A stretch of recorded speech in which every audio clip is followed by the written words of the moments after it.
Nu, man liekas, ka mēs kaut kādā veidā esam mainījuši savu izpratni par kultūras daudzveidību un attieksmi pret daudzveidību.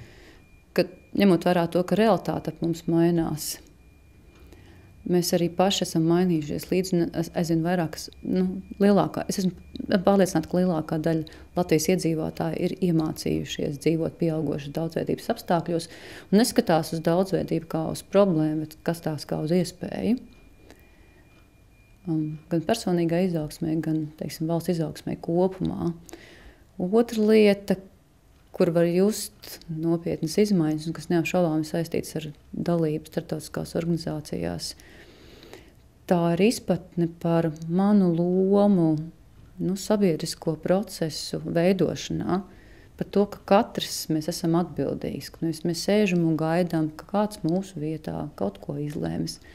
Bet ka var redzēt, ka sabiedrībā pamazām ir nobriedusi šī izpratne, kad demokrātiskā valstī ir pavisam normāli, ja tu pats aizvien aktīvāk meklē veidus un ceļus, kā iesaistīties savas un apkārtējo cilvēku dzīves veidošanā. 20 gadi patiesībā parāda to laiku, kā Latvijā attīstījās demokrātija, gandrīz 20 gadi. Un es teiktu, ka tas ir tāds ceļš no izdzīvošanas vērtībām, proti smaga darba, paklausības, bailēm no priekšniecības, pie savu spēju apzināšanās, pie brīvības un pie nekautrēšanās no brīvības.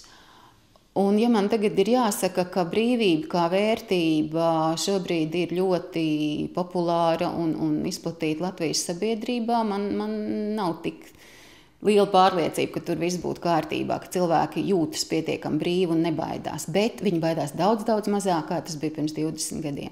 Un sevišķi jaunieši. Es domāju, ka vajag skatīties uz jauniem cilvēkiem un iedvesmoties. Un ka tā paudze, kas ir dzimusi pēc neatkarības un kam vēl nav 20 gadu, kam ir 18, 19, viņi ir brīnišķīgi skolotāji. Un tas arī ir fantastiski, ka UNESCO pasākumos es redzu jaunus cilvēkus, un jauni cilvēki dara atbildīgas lietas, tas UNESCO neļauj novecot. Tādai vecai un solīdai organizācijai, kā ir UNESCO.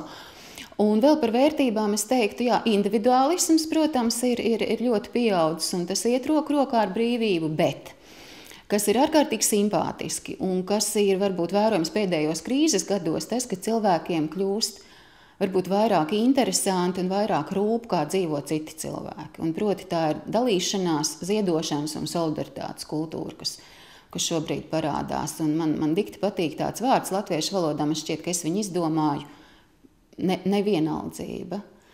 Tā ir vērtība. Un es ļoti priecājos, kad es redzu apkārt sev cilvēkošo nevienaldzību. Jā, tas ir ļoti, ļoti jauki. Bet tas, kas pietrūkst, vēl joprojām ir par maz brīvības. Un man liekas, ir jāstrādā, lai cilvēkiem ļautu būt tādiem, kādi viņi ir, lai viņus iedrošinātu un pateikt, tu esi vērtība. Katrs cilvēks ir vērtība.